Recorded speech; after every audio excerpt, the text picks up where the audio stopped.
बेटी के मुख को चूम चूम छाती से उसे लगाती है। बेटी की माँ, बेटी की माँ बेटी को अपने सीने से लगाकर समझाने लगती है। और हर माँ को चाहिए, हर माँ को चाहिए कि जब बेटी विदा हो तो बेटी को अपने सीने से लगा करके समझावे, जैसे जैसे वो माँ समझा रही है। और कैसे समझाती है? बेटी कहने लगती है, बेटी मैं भी दुल्हन बनकर आई। बेटी एक समय वो था, एक समय वो था बेटी कि मैं भी किसी की बेटी थी, दुल्हन बनकर के इस घर में आई थी। और आज समय बदला कि देखो देखो मेरी बेटी दुल्हन बनकर के जा रही है। आज ये दुख, आज ये कष्ट मुझसे देखा नहीं जाता। बेटी जब विदा होने लगती है तो बेटी की मां समझाती है और क्या कहने लगती है व्यास जी, मैं भी दुल्हन बनकर आई, अब तुमको दुल्हन बनना होगा। और बेटी संसार की सारी रीति रस्म का पालन तुमको करना होगा। और श्री डिंपल पांडे जी, जो आप महानगर कानपुर से पधारे हुए हैं, आपकी ओर से ये 101 पुष्प मुद्राएं जनक जी के कारुण्य विलाप पर प्रदान हो रहे। बहुत बहुत धन्यवाद। साधु। लोग कह देते हैं बेटी तो पराया धन होती है, लोग कह देते हैं बेटी पराया धन होती है। ये बेटियां पराया धन तो होती है, पर ये बेटियां अपने माता पिता के कलेजे का एक टुकड़ा होती है।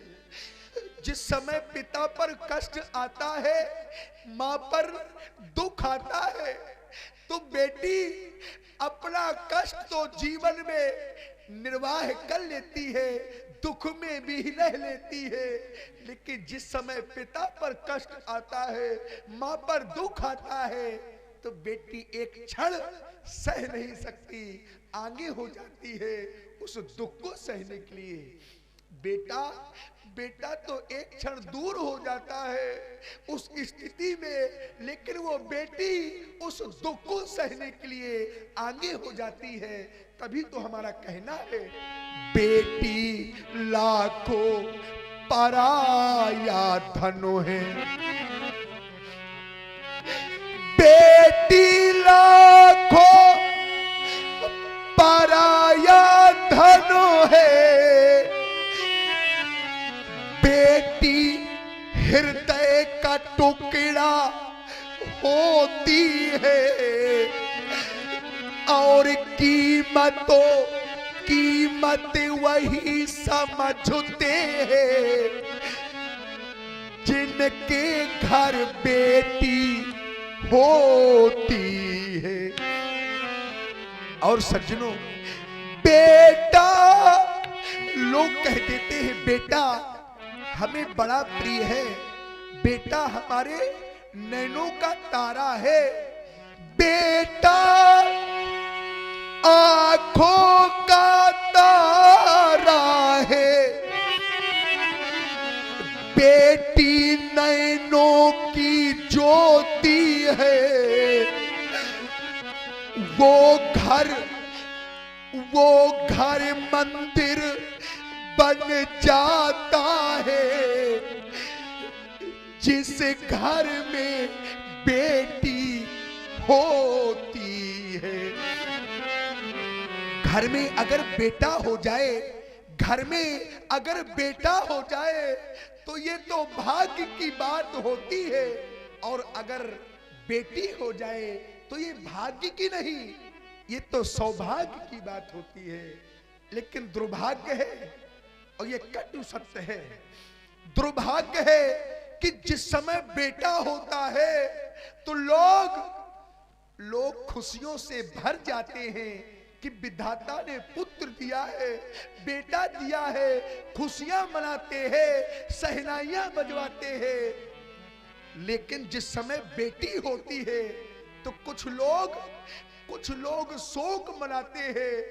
क्या बेटी का होना, आप लोगों से प्रश्न है हमारा, आप लोग बेटियों से इतना दूर क्यों हो रहे हैं?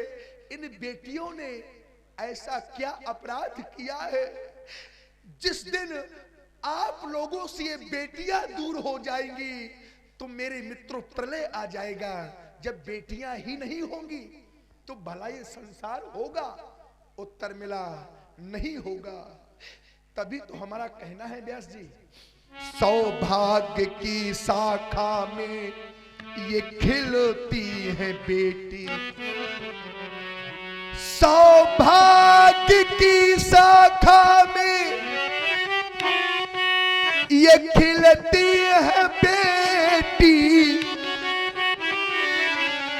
और भाग्य अगर अच्छा हो, भाग्य अगर अच्छा हो तो मिलती है बेटी, भाग्य अगर अच्छा हो तो मिलती है बेटी।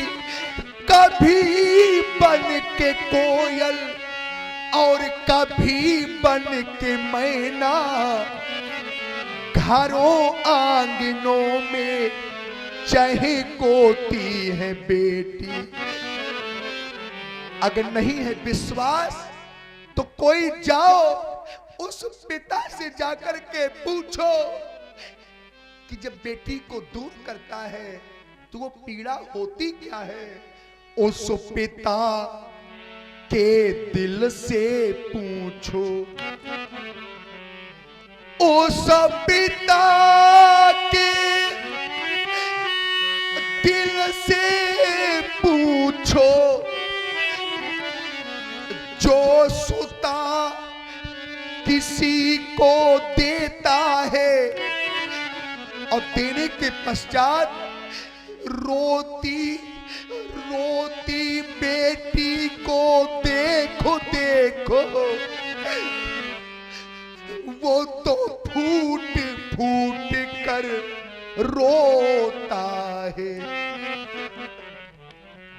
कैसा होता है बेटियों का जीवन?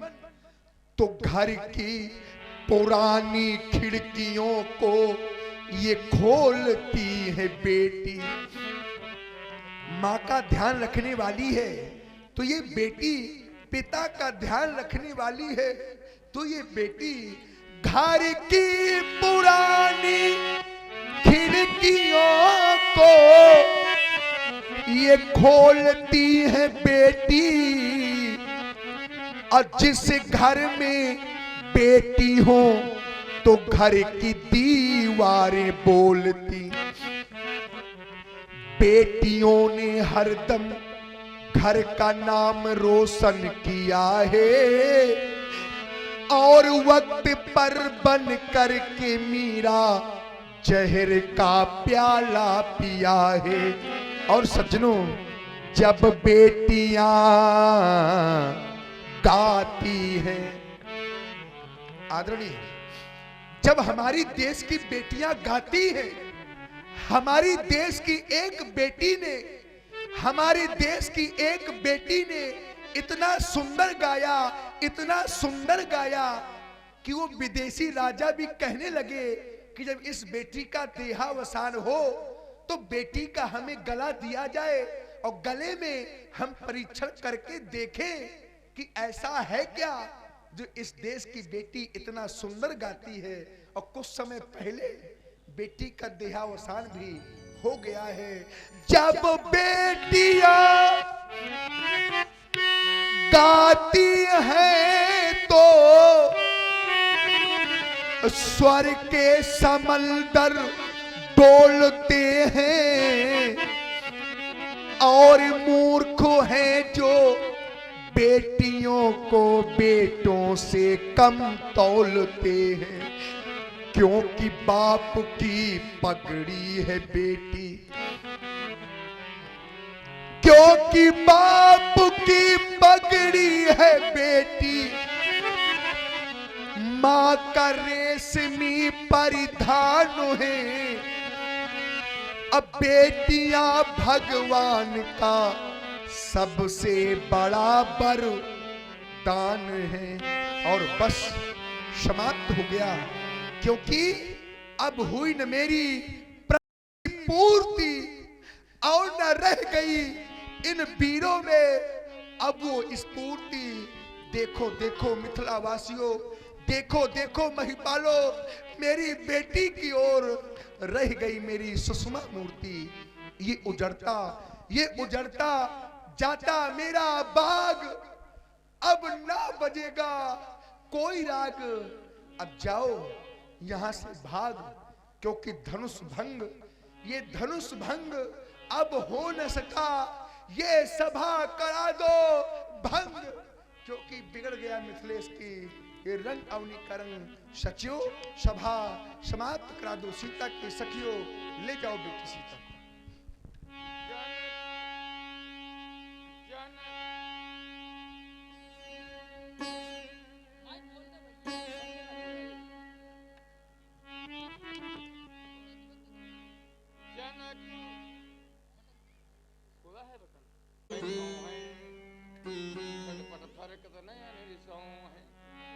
कहीं न सकत रघुवीर डर लगे बचन जनुबान, नाई राम पद कमल सिर बोले गिर समान।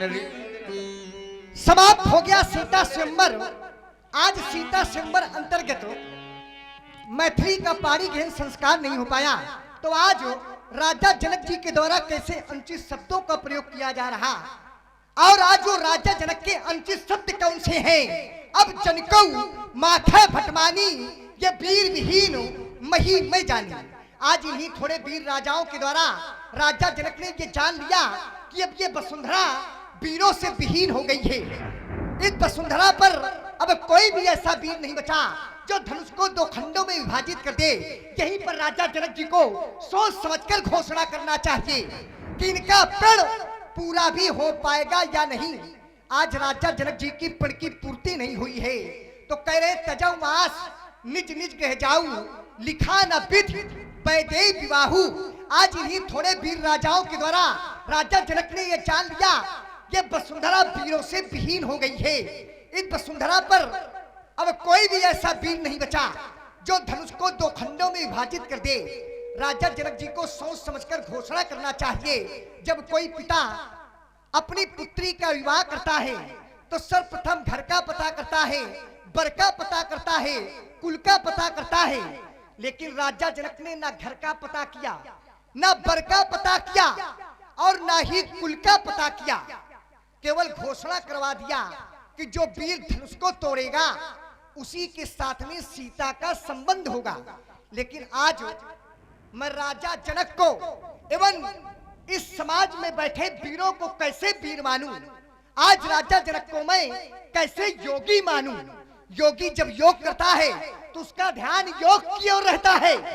साधक जब साधना करता है तो उसका ध्यान साधना की ओर रहता है, ना ही संसारिक प्रपंच की ओर। लेकिन आज देख के आ रहा हूं, आज राजा जनक जी का जो ध्यान केंद्रित हुआ वो ध्यान आज ये संसारिक प्रपंच की ओर केंद्रित हो गया। आज जिस समय राजा जनक जी का ध्यान संसारिक प्रपंच की ओर केंद्रित हुआ तो कह रहे सुकत जाए जो पढ़ परिहराऊं, कुंवारी कुंवारी रहे अब का कराऊं।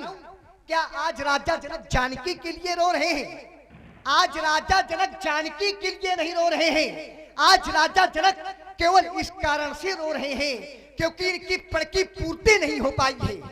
आज अजगो का खंडन नहीं हो पाया है, तभी तो कह रहे सुकत जाए जो पढ़ परिहराऊं, कुंवारी कुंवारी रहे अब का कराऊं। अरे चढ़ जाए तीर कमान पे लेकिन कमान न बदले, छुरी चल जाए गर्दन पर लेकिन जुबान न बदले। टुकड़े टुकड़े हो जाए शरीर के लेकिन ईमान न बदले, ये भक्त बदल जाए लेकिन भगवान न बदले, वीर न होंगे दुनिया में तो ये धरती माँ का क्या होगा। जब परदेसी राजा राज करे तो भारत माँ का क्या होगा। इसी भूमि पर वीरों से ये भरी गली गली है, इसी भूमि पर वीरों की अब तीखी तलवार चली है। ले भीषण भाले झूम झूम, रण घमासान में घूम घूम, चढ़ गए वीर बलवेदी पर, अब धरती की रच को चूम चूम गाती है बेतुआ निरंतर। अब इसी भूमि की गाथा और यहीं झुका था घमंडियों का वो गौरवशाली माथा। बार अनेकों इसी भूमि पर ये रणचंडी मछली है, इसी भूमि पर वीरों की तीखी तलवार चली है। रघुवंशी महाजा को हुई कई समाज अस कहीं न कोई, कहीं जनक असंचित वाणी। आज राजा जनक के द्वारा जो अंचित वाणी का प्रयोग किया जा रहा है, कहीं जनक असंचित वाणी तो विद्यमान नकुल मरजानी। सुनो भानुकुल पंकज भानु, आज मैं अपना स्वभाव कहना चाहता हूँ, आज मैं अपनी करनी करके दिखाना चाहता हूँ। और आज वो मेरा स्वभाव और मेरी करनी कैसी होगी। जो राव अनुशासन पाऊं तो कंदू क्यों ब्रह्मांड उठाऊं, काचे खज्जिब गारो फोरी, ये कच्चे घड़े के समान इस धनुष को फोड़ डालूं और मेरू पर्वत को मूली के समान तोड़ डालूं। तब बता महिमा भगवाना को बापुरो पिना पुराना, ना जान असाय सोई तो कौतुक करूं पिलो की सोई। या कमल लाल जिम चाप चढ़ाऊं, योजन सत प्रमाण ले धाऊं, तोरो छतक दंड जिम तब बता पन्नाथ। जो न करहु प्रभुपद शपथ तो पुण्य धरो धनुहार, पुण्य धरो धनुहार, पुण्य धरो। लखन सकोप बचन जे बोले, डगमगान महिनी गज डोले। सोया नहीं रघुपति लखन ने मारे, प्रेम समेत निकट बैठा रे। भैया लक्ष्मण, आज तुमने क्रोध में आकर ये क्या कर दिया। महाराज श्री जनक जी अपने पूज्य पिताजी के समान हैं, और यदि पिता पुत्र को कोई भी बात कह दे तो क्या पुत्र का यही कर्तव्य बनता है कि वह अपने पिता के कहे हुए वचनों पर क्रोध करे। नहीं लक्ष्मण, ये क्रोध करने का समय नहीं है। अजगव का खंडन ना हो पाने के कारण ये मिथिलावासी पहले से ही दुखित हैं, इसलिए अपने क्रोध का परित्याग करो और शांत हो जाओ भैया। लखन तुम शांत हो जाओ, वृथा क्यों क्रोध करते हो।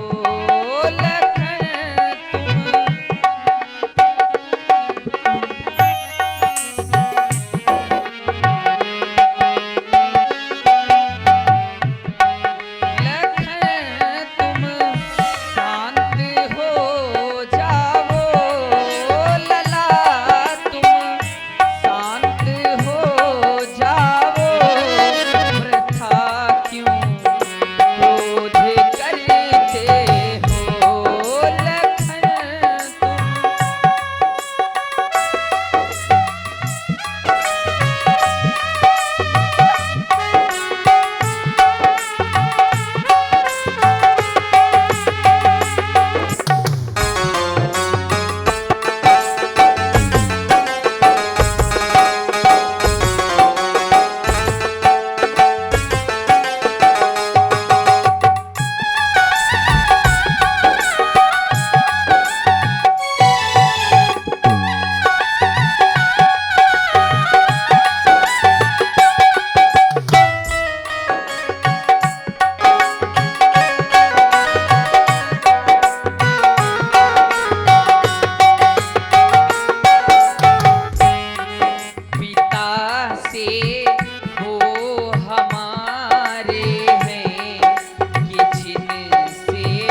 निकट बैठा रे विश्वामित्र समय शुभ जानी बोले यति स्नेह में बड़ा ही सुंदर और शुभ समय। यहाँ पर देश देशांतर के राजा लोग आए थे और सभी लोगों ने जाकर धनुष के समीप गए और किसी ने तिलमात्र भी धनुष को उठा नहीं सके। देख रहा हूं सभी लोग अपने अपने आसन में जाकर बैठ गए। इसलिए लाल उठे हुए राम रघुनंदन सभी की आस तुम पर है। जनक की योग निष्ठा का बंधा विश्वास तुम पर है। लखन की वीर बाणी को तुम ही जा चढ़ाना है। कपाली के कठिन धन को तुम ही जा चढ़ाना है। करो कुछ काम रघुनंदन बजे मिथिला में सहनाई। बैठे जनक दुखी बजे मिथिला में सहनाई। इसलिए लाल उठाओ लाल भंजो मेटो तात जनक परितापा जाओ धनुष के दो खंड कर दो। पूज्य गुरुदेव जी की आज्ञा हो गई। श्री राम जी ने वैदेही की ओर देखा। वैदेही जी की प्रक्रिया प्रारंभ है। फिर धनुष को ऐसे देखा जैसे गरुड़ जी सांप के बच्चे को देखते हैं। ये भाव लक्ष्मण जी ने लिख दिया।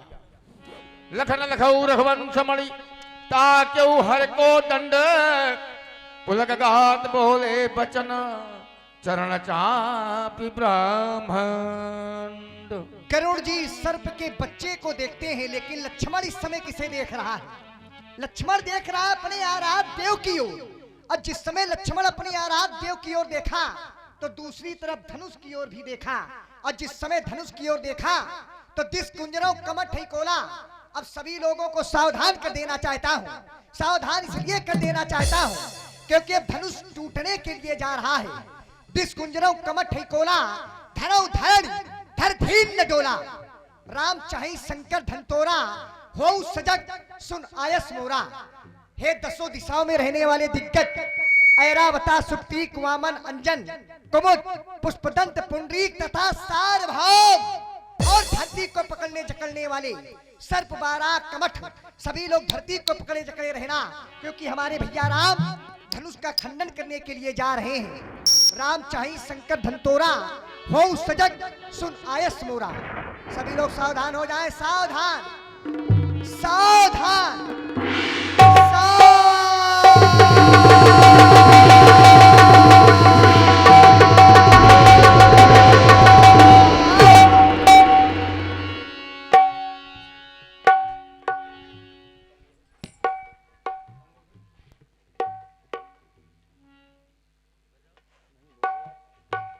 और लीजिए राम हो राम हो राम हो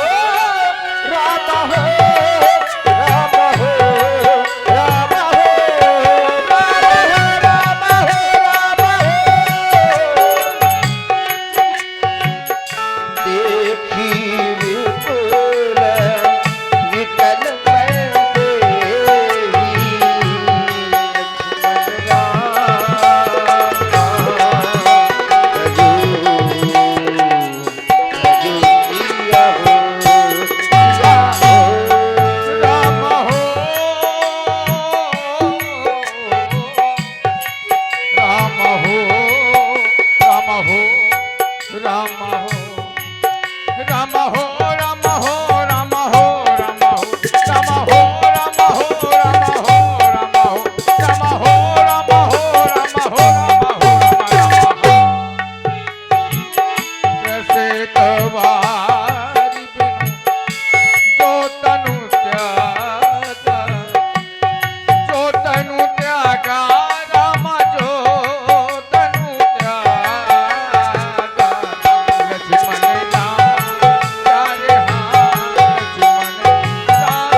कसी सुखाने रामा कसी सुखाने रामा कसी सुखाने हाँ लक्ष्मण रामा रामा हाँ लक्ष्मण रामा रामा हाँ लक्ष्मण रामा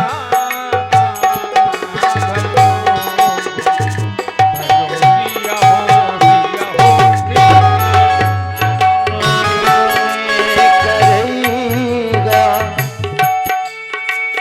समय शोकी गुनी का पशिदाने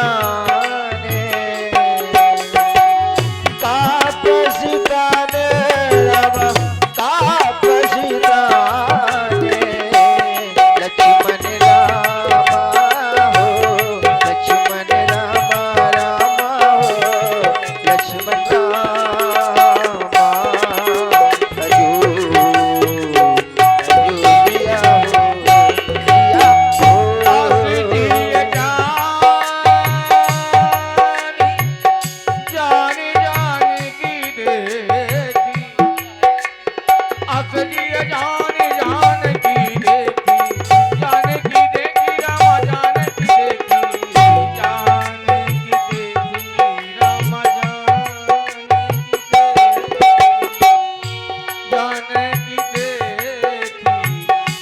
अजू दिया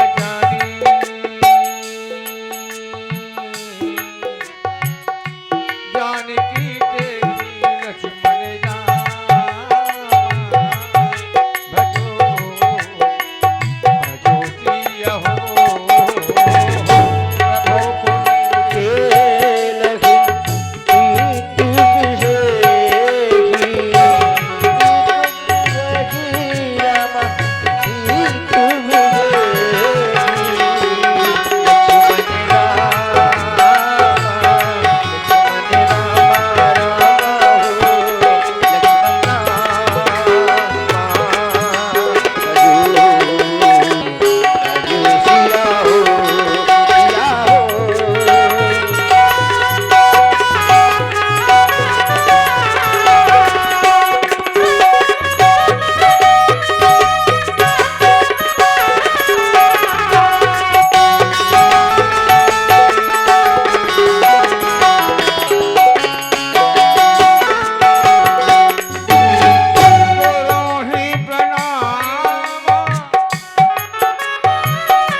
खड़े हो जाए। रामा अकेला ढब उठाए